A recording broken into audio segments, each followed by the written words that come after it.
दोस्तों, आज मैं आपको एक सी घटना के बारे में बताने जा रहा हूँ जो कभी इतिहास में दफन हो गई थी, जिसके बारे में बहुत कम लोग जानते थे। ये बात है उस वक्त की जब हमारा देश अंग्रेज हुकूमत के अधीन था। उस वक्त कई शहीदों ने देश के लिए अपनी जान दे दी, जिससे गुजरांवाला बाग में जैसे देश के लोगों पर बेरहमी से गोलियां बरसाई गई। बिल्कुल वैसे ही घटना इस जगह पर तकरीबन 100 साल पहले हुई, और जलियांवाला बाग के शहीदों से 3 गुना ज्यादा लोग इसमें शहीद हुए। मगर फिर भी इतने बड़े हत्याकांड की जानकारी सालों तक इतिहास में दफन रही, क्योंकि ये घटना गुजरात के साबरकांठा जिला के जंगल में हुई और इसमें मारे जाने वाले लोग भी करीब आदिवासी मजदूर लोग थे। तो ये जगह ईरान दीवन अहमदाबाद से ये प्लेस तकरीबन 150 किलोमीटर दूर है, और आप अपने पर्सनल व्हीकल से भी यहाँ आ सकते हैं। अहमदाबाद से विजयनगर की बस में भी आप यहाँ पहुँच सकते हैं। तो बात करते हैं कि ऐसा क्या हुआ था यहाँ पे। तो यहाँ के ग्रामीण मजदूर आदिवासी लोग जो मजदूरी करते थे, उनके साथ जबरदस्ती मजदूरी करवाई जाती थी, और बदले में उसके बाद मारपीट करवाई जाती थी। तो इतनी बेरहमी से, और ये सब अंग्रेजों के कहने पर होता था। अंग्रेजों और जमींदारों के साथ मिलकर ये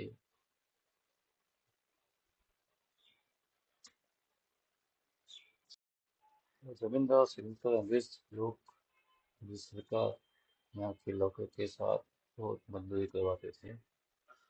और यही बात देखकर, ये सब अत्याचार देखकर, राजस्थान में इस वक्त इनका नाम था मुद्रा तेजावत, उन्होंने अंग्रेजों के खिलाफ एक आंदोलन शुरू किया।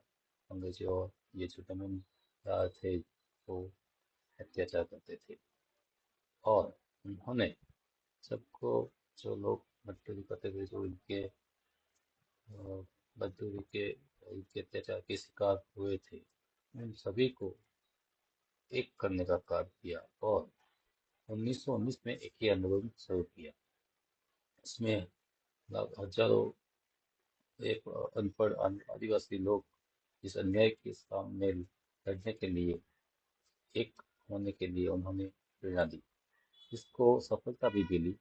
और इसको बड़े पैमाने पर इस आंदोलन को सफलता दिलवाने के लिए उन्होंने एक, जो यहाँ पे मेला लगता है इस जगह पे पास में, यहाँ नदी जाती है, इसके फिर की वन के पीछे ही एक नदी जाती है, जो 3 गांव है, पाल, दडवा और चितरिया। उसमें जो मेला लगता है, वो खास करके यहाँ के आदिवासी लोग आते हैं। तो उस वक्त इस मेले में सबको उन्होंने इकट्ठा किया, और वहाँ पे लगभग 10,000 जैसे वनवासी आदिवासी लोग अपने तीर, तलवार, भाला जैसे अपने ट्रेडिशनल औजारों के साथ, स्वदेशी बंदूकों के साथ यहाँ पे आ गए। इसमें काफी लोगों में महिलाओं और युवाओं की भी संख्या थी। तो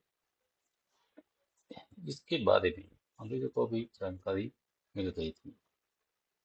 तो ये वैसे तो ये मेला था, और यहाँ पे सिर्फ आंदोलन को कैसे, इस अत्याचार को, अंग्रेजों के दर्द को कैसे उनके साथ कम किया जाए, मतलब उनके साथ मिलकर बात कीजिए कि भाई एक सब जो अत्याचार हो रहे हैं वो गलत है।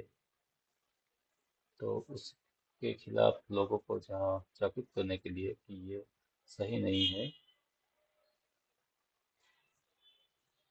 तो 1922 7 मार्च को ये जो सभा भराई, सभा लगी, तो यहाँ पे जो लोग इकट्ठे हुए थे, इनका इनका आज़ादी का जो आज़ादी की आवाज़ थी, उनको दबाने के लिए, और यहाँ के जो ये नेता थे, मुतवाली, और उनको पकड़ने के लिए पुलिस लश्करी दल के हथियारबंद लोगों ने भी यहाँ जमा हो गए थे।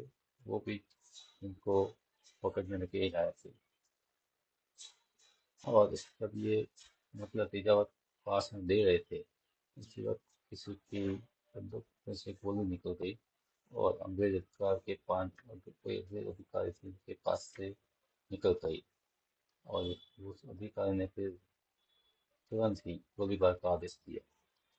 और वहाँ पे एक बालिका जो यहाँ पे पास का ही गाँव है, उसके गांव की एक महिला थी। वो महिला ने आदिवासी परंपरा मुजब अपनी सारी दो पक्ष के बीच में, अंग्रेजों और ये जो आदिवासी लोगों के पक्ष में रख दी, ताकि वो कुछ इसमें गोलीबार ना करे, कुछ बातचीत से कुछ मसला सुलझे। मगर वो अंग्रेज अधिकारी मानने को तैयार नहीं थे और फिर उन्होंने गोलियां बरसानी चालू की रखी।